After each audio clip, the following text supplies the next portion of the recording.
हम सभी अभी महर्षि दयानंद सरस्वती जी के द्वारा रचित सत्यार्थ प्रकाश का स्वाध्याय कर रहे हैं। सत्यार्थ प्रकाश का तीसरा समोल्लास चल रहा है। पिछले दिनों हमने जाना था कि हमें जो ज्ञान प्राप्त हो वह कैसा हो, तो कहा कि सत्य ज्ञान हो। और हम उस सत्य की परीक्षा कैसे करें, तो उसमें बताया गया था कि 8 प्रमाणों के द्वारा उसकी परीक्षा करें। और उसमें पहला प्रमाण है प्रत्यक्ष प्रमाण। और उस प्रत्यक्ष प्रमाण के बारे में न्याय दर्शन का अध्याय 1 के आहनिक 1 के सूत्र 4 का हवाला दिया गया था कि इंद्रियार्थ सन्निकर्षोत्पन्नम ज्ञान मव्यपदेश्य मव्यभिचारी व्यवसायात्मकम प्रत्यक्षम। इसमें बताया गया था कि वह ज्ञान जो अव्यभिचारी हो, यानी व्यभिचारी न हो। व्यभिचारी का क्या मतलब है? कहते हैं कि जैसे किसी ने रात्रि में खंभे को देख के पुरुष का निश्चय कर लिया, कहीं अंधेरा पे खंभा है तो उस खंभा को देख के ये समझ लिया कि मनुष्य है, तो ये है व्यभिचारी ज्ञान। और जब यह निश्चय हो जाए कि भाई यह मनुष्य नहीं, यह तो खंभा है, ये है अव्यभिचारी ज्ञान। अंधेरा में ऐसा होता है ना जी, किसी को खड़ा देखता है तो समझता है कि ये खूंटा है। जब वहां पहुंचता है तब समझ अरे ये तो आदमी है। तो आदमी को खूंटा समझना, खूंटा को आदमी समझना, ये हो गया व्यभिचारी ज्ञान। और खूंटा को खूंटा और आदमी को आदमी समझना, ये क्या है जी? ये है अव्यभिचारी ज्ञान। ऐसे ही कभी कभी ऐसा हो जाता है कि सांप टेढ़ा मेढ़ा ऐसे ऐसे है तो लोग समझ लेता है कि रस्सी है, तो ये भी है व्यभिचारी ज्ञान। और कोई रस्सी रहता है तो डर जाते हैं, अरे सांप है। रस्सी को भी क्या समझ लेता है लोग? सांप है, सांप। तो ये है व्यभिचारी ज्ञान। और जब रस्सी को रस्सी समझ में आ गया, सांप को सांप समझ में आ गया, तो इस पक्का ज्ञान को क्या कहते हैं जी? अव्यभिचारी ज्ञान। फिर आगे कहते हैं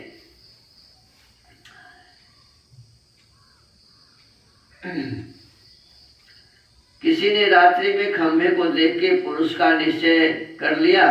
जब दिन में उसको देखा तो रात्रि का पुरुष ज्ञान नष्ट होकर स्तंभ ज्ञान रहा। ऐसे विनाशी ज्ञान का नाम है व्यभिचारी ज्ञान। व्यवसायात्मक, किसी ने दूर से नदी की बालू को देखा और बालू को देख करके समझ लिया कि कोई कपड़ा सूख रहा है या जल का भंडार है, तालाब है। ये होता है राजस्थान में, जहाँ मरुभूमि है, तो वहाँ बालू को दूर से समझ में आएगा कि बहुत बड़ा तालाब है, पानी है, या कपड़े सूख रहे हैं उजला। तो इस प्रकार से ऐसे ज्ञान को व्यवसायात्मक, निश्चयात्मक नहीं, अनिश्चयात्मक कहते हैं। और जब पक्का निश्चय हो जाए, अरे ये तो पानी है, ये तो बालू है, जैसा है वैसा ही ज्ञान जब हो जाएगा तो ये निश्चयात्मक ज्ञान है। किसी ने दूर से नदी की बालू को देख के कहा कि वहां बस सूख रहे हैं, जल है वह और कुछ है, वह देवदत्त खड़ा है, वह यजदत्त। जब तक एक निश्चय न हो जाए तब तक वह प्रत्यक्ष ज्ञान नहीं है। एक कोई व्यक्ति आ रहा है, उसका चेहरा मोहरा हमारे भाई के समान है, तो हम समझते कि मेरा भाई है। नजदीक आते हैं तो आता है अरे ये तो दूसरा आदमी है। ऐसा भी होता है।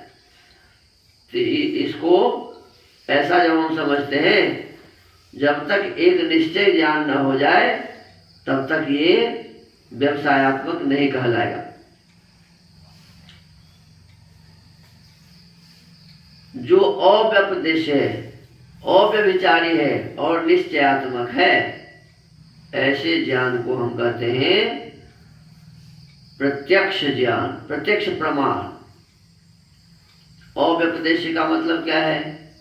तो अव्यपदेश्य का मतलब बताया गया कि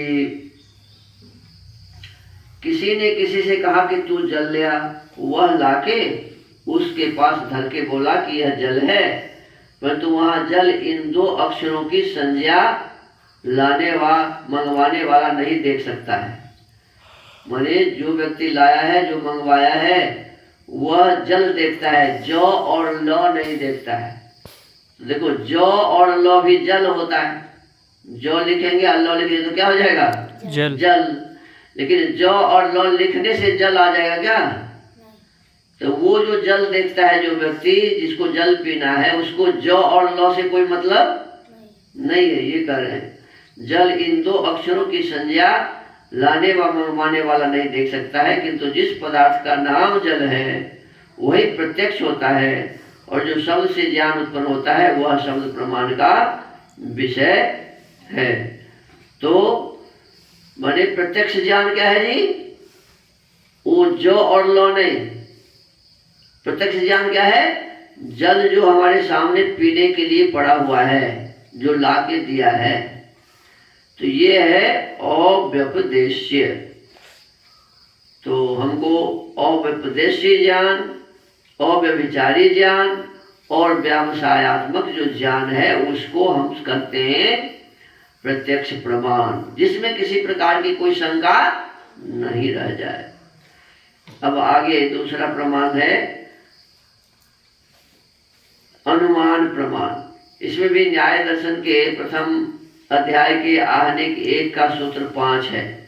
कहते हैं अथ तत्पूर्वकम त्रिविध मनुमानं पूर्वत शेषवत सामान्यतो दृष्टंच।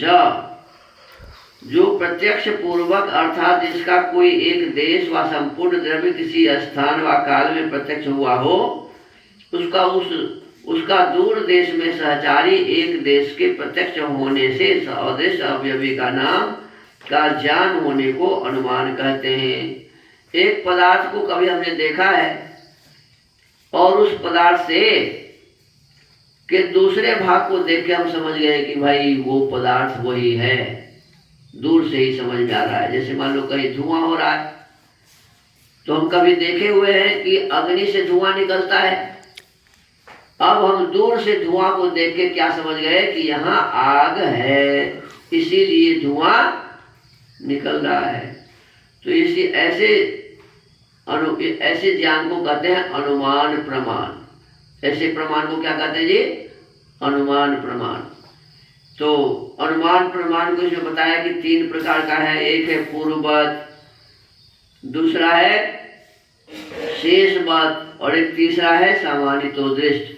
तो ये पूर्ववत, शेषवत और सामान्यतो दृष्ट क्या है, इस पर विचार कल करेंगे। आज के स्वाध्याय को यहीं विराम देते हैं। ओम।